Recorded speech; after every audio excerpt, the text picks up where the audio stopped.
നിങ്ങളുടെ ഇഷ്ട പരമ്പരകൾ എക്സ്ക്ലൂസീവായി സൺ നെക്സ്റ്റ് ആപ്പിലൂടെ തികച്ചും ഫ്രീ ആയി ഇപ്പോഴേ ആപ്പ് ഡൗൺലോഡ് ചെയ്യൂ. ആന്റി പറഞ്ഞതിനൊന്നും സാറിന് മറുപടിയില്ല. അത് തിരിച്ചു വന്നു അല്ലേ? അത് പിന്നെ അമ്മ പറഞ്ഞതിൽ കാര്യമുണ്ടെന്ന് എനിക്ക് തോന്നി. ആന്റി പറഞ്ഞതില് എന്ത് ന്യായമാ സാറിന് തോന്നിയത്? എന്റെ സഞ്ചാര സ്വാതന്ത്ര്യം വിലക്കുന്നത് ന്യായമാണോ? അത് പിന്നെ നീ ജോലി ചെയ്യുന്ന കാര്യം ആരോടെങ്കിലും പറഞ്ഞോ? ഞാൻ അമ്മയോട് പറഞ്ഞിരുന്നു. നിന്റെ അമ്മയോട് പറഞ്ഞിട്ട് എന്താ കാര്യം? അതാണോ ഈ വീട്ടിൽ താമസിക്കുമ്പോഴുള്ള മര്യാദ? ദേ സാറേ, വെറുതെ ഉരുണ്ട് കളിക്കരുത്. എന്റെ ജോലിയുടെ കാര്യമെല്ലാം ഇവിടുത്തെ അമ്മ താഴെ വെച്ച് സാറിനോട് പറഞ്ഞതല്ലേ? അത് പിടിക്കപ്പെട്ടപ്പോഴല്ലേ? ജോലി തുടങ്ങുന്നതിന് മുമ്പ് നിന്റെ ഭർത്താവായി എന്നോട് പറഞ്ഞോ? ഭാര്യയും ഭർത്താവായാൽ പരസ്പരം ഒന്നും മറച്ചു വെക്കാൻ പാടില്ല. അമ്മ അതൊക്കെ ചോദിച്ചപ്പോ എനിക്ക് ഉത്തരം മുട്ടിപ്പോയി. പിന്നെ ഞാൻ എങ്ങനെ നിന്നെ പ്രൊട്ടക്ട് ചെയ്യും? അല്ലെങ്കിലും സാറ് പ്രൊട്ടക്ട് ചെയ്യുമെന്ന് ഞാൻ പ്രതീക്ഷിച്ചതേയില്ല. ഓ, സാറിന് വസുന്ധരാന്റിയുടെ മുമ്പിൽ നിൽക്കുമ്പോഴേ മുട്ടടിക്കും. എന്നിട്ട് ആ കുറ്റം എന്റെ തലയിൽ ചാരാൻ ശ്രമിക്കൊന്നും വേണ്ട. നീയും വലിയ വാചകമൊന്നും അടിക്കണ്ട. അമ്മയോട് നീയും മോശമായിട്ട് സംസാരിച്ചില്ലേ? അത് കേട്ടപ്പോ എന്റെ തൊലി ഉരിഞ്ഞു പോയി. സാറിന്റെ തൊലി ഉരിയത്തക്ക വിധം ഞാൻ മോശമായിട്ട് ഒന്നും സംസാരിച്ചിട്ടില്ല. ഇല്ലേ? അമ്മ കല്യാണം കഴിക്കാതെ മൂത്ത് നിറച്ച് ഇവിടെ ഇരിക്കുകയാണെന്ന് നീ പറഞ്ഞില്ലേ? ഈശ്വര, ഞാനോ? അതെ, നീ തന്നെ.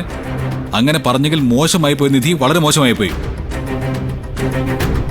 നിന്നെ കുറിച്ച് ഞാൻ ഇങ്ങനെയൊന്നുമല്ല വിചാരിച്ചത്. ഞാൻ തകർന്നു പോയി. ദേ, കൂടുതൽ ഷോ ഒന്നും കാണിക്കരുത്. ഞാൻ അങ്ങനെയൊന്നും പറഞ്ഞിട്ടില്ല. കെട്ടിച്ചു വിട്ട എന്നെ കൊണ്ട് എന്റെ വീട്ടുകാർ പണിയെടുപ്പിക്കുകയാണെന്ന് ആന്റി പറഞ്ഞു. അപ്പൊ ആന്റിയെ കെട്ടാൻ ആരും വരാതെ പോയത് എന്റെ കുറ്റമാണോന്ന് ഞാൻ ചോദിച്ചു. അതാണ് ആന്റി വളച്ചൊടിച്ച് സാറിന്റെ മുൻപിൽ അവതരിപ്പിച്ചത്. അത്രയും പറഞ്ഞെന്ന് സമ്മതിച്ചല്ലോ. അല്ലേലും തീ ഇല്ലാതെ പുകയുണ്ടാവില്ല എന്ന് എനിക്കറിയായിരുന്നു. നീ അങ്ങനെ പറഞ്ഞതുകൊണ്ടാ നീ വീട് വിട്ടു പോകുന്നത് അമ്മ വിലക്കിയത്. എന്നെ വിധിക്കാൻ സാറിന്റെ അമ്മ ആരാ? സുപ്രീം കോടതി ജഡ്ജിയോ? അമ്മയാണ് ഈ വീട്ടിലെല്ലാം തീരുമാനിക്കുന്നത്. തീരുമാനിച്ചോട്ടെ. പക്ഷേ അനുസരിക്കണോ വേണ്ടയോ എന്ന് തീരുമാനിക്കുന്നത് ഞാനാ. ദാ, ഇത് കഴിച്ചിട്ട് ഓഫീസിൽ പൊയ്ക്കോ.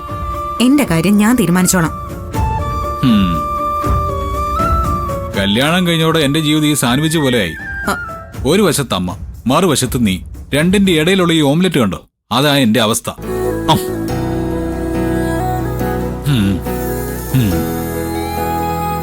സോറി, എന്റെ ഭാഗത്തും തെറ്റുണ്ട്. ഓൺലൈൻ ജോലി ചെയ്യുന്ന കാര്യം ഞാൻ സാറിനോട് നേരത്തെ പറയേണ്ടതായിരുന്നു. സാറ് സമ്മതിക്കില്ല എന്ന് പേടിച്ചിട്ടാ പറയാതിരുന്നെ. നിനക്ക് കാശിന് ആവശ്യമുണ്ടായിരുന്നെങ്കിൽ എന്നോട് ചോദിക്കായിരുന്നു. അതുപോട്ടെ, ജോലി ചെയ്യാൻ തീരുമാനിച്ചപ്പോ അമ്മ അറിയാതെ സൂക്ഷിക്കണമായിരുന്നു. വെറുതെ എന്തിനാ ഓഫീസിലുള്ള ഒരാളോട് ഇങ്ങോട്ട് വരാൻ പറഞ്ഞത്? കഴിഞ്ഞത് കഴിഞ്ഞു. വസുന്ധര ആന്റിയുടെ വിലക്ക് എനിക്ക് അംഗീകരിക്കാൻ പറ്റില്ല. എനിക്ക് എന്റെ അമ്മയ്ക്ക് കഞ്ഞി കൊടുത്തേ പറ്റൂ. കഞ്ഞി ഞാൻ കൊണ്ടേ കൊടുത്തോളാന്ന് പറഞ്ഞില്ലേ? അത് പറ്റില്ല സർ. ഓഫീസിൽ ശരിക്കും അത്യാവശ്യം ഉള്ളതുകൊണ്ട് സാർ അങ്ങനെ പറഞ്ഞിരുന്നെങ്കിൽ ഞാൻ അംഗീകരിച്ചേനെ. പക്ഷേ എന്നെ കൊണ്ടുപോവാന്ന് പറഞ്ഞിട്ട് ആന്റിയുടെ വാക്ക് കേട്ട് ഇങ്ങനെ പെരുമാറുന്നത് എനിക്ക് സഹിക്കാൻ പറ്റില്ല. ഈ വീട്ടിലെ മരുമകൾ ഇവിടുത്തെ ചിട്ടകൾ പാലിച്ചേ പറ്റൂ.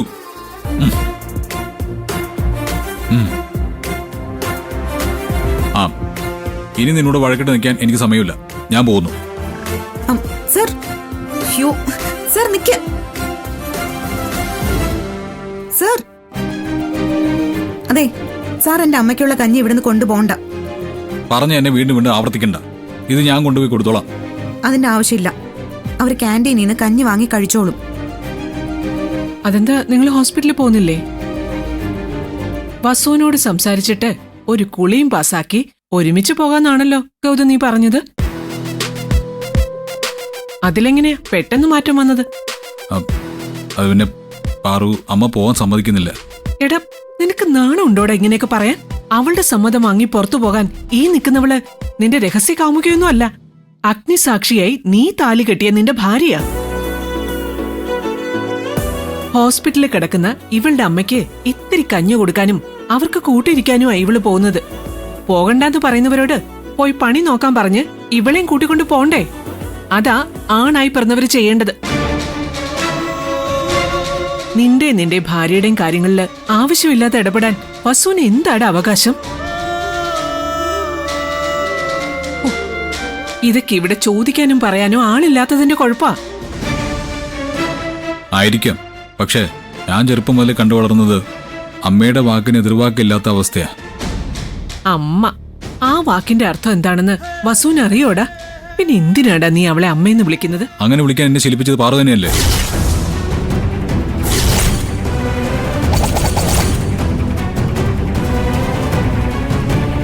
എന്നിട്ട് പെട്ടെന്നൊരു ദിവസം മാറ്റാൻ പറഞ്ഞാ നടക്കുവോ? ചുട്ടയിലെ ശീലം ചുടല വരെ എന്നല്ലേ പ്രമാണം? ഓർമ്മ വെച്ച കാലം മുതൽ ഈ വീട് ഇങ്ങനെയായിരുന്നു. അമ്മ പറയുന്നത് മാത്രമായിരുന്നു ഇവിടെ വേദവാക്യം. നിധി വന്നതോടെ അമ്മയുടെ വാക്കുകൾക്ക് പ്രാധാന്യം കുറഞ്ഞു. അതോടെയാണ് ഇവിടെ കുഴപ്പങ്ങൾ തുടങ്ങിയത്. അപ്പൊ ഞാനാണോ കുഴപ്പക്കാരി? എന്ന് ഞാൻ പറഞ്ഞില്ലല്ലോ. സാറ് പറഞ്ഞതിന്റെ അർത്ഥം വേറെന്താ? ഞാൻ വന്ന് കയറി കഴിഞ്ഞ് കുഴപ്പങ്ങൾ തുടങ്ങിയെന്ന് പറഞ്ഞ് ഇവിടുത്തെ പ്രശ്നങ്ങൾക്ക് കാരണം ഞാനാണെന്ന് തന്നെയല്ലേ അർത്ഥം? ചന്ദ്രിക ഈ അവസ്ഥയിൽ കിടക്കുമ്പോ നിധിയോട് നമ്മുടെ കുടുംബം ഇങ്ങനെ പെരുമാറാൻ പാടില്ല ഗൗതം. വസു നീയും ഇവളെ കുറെ കൂടി മനസ്സിലാക്കണം. നിധിയെ ഞാൻ മനസ്സിലാക്കുന്നതുകൊണ്ടാണ് ഞാൻ ഓഫീസിൽ പോകുന്ന വഴി ഈ കഞ്ഞി അവിടെ എത്തിക്കാന്ന് ഞാൻ പറഞ്ഞത്. തൽക്കാലത്തേക്ക് എനിക്ക് ഇത്രേ പറ്റൂ. ഗൗതം സാർ എന്റെ ഭാഗത്ത് നിന്ന് ചിന്തിക്കുന്നതേയില്ല. നിന്റെ ഭാഗത്ത് നിൽക്കാൻ വസു അവനെ അനുവദിക്കുന്നില്ല. എല്ലാം എന്റെ കുഴപ്പം തന്നെയാ.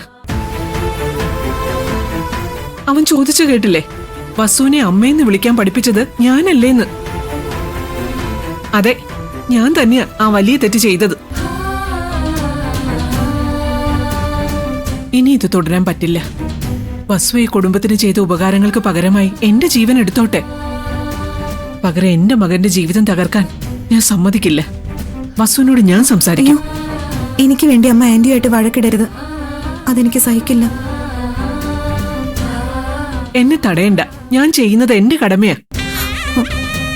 നിനക്ക് നിന്റെ വീട്ടുകാരെ കാണാനുള്ള അനുവാദം വാങ്ങിയെടുത്തിട്ടേ ഞാൻ വസുവിന്റെ മുറിയിൽ തിരിച്ചു വരും. അമ്മേ,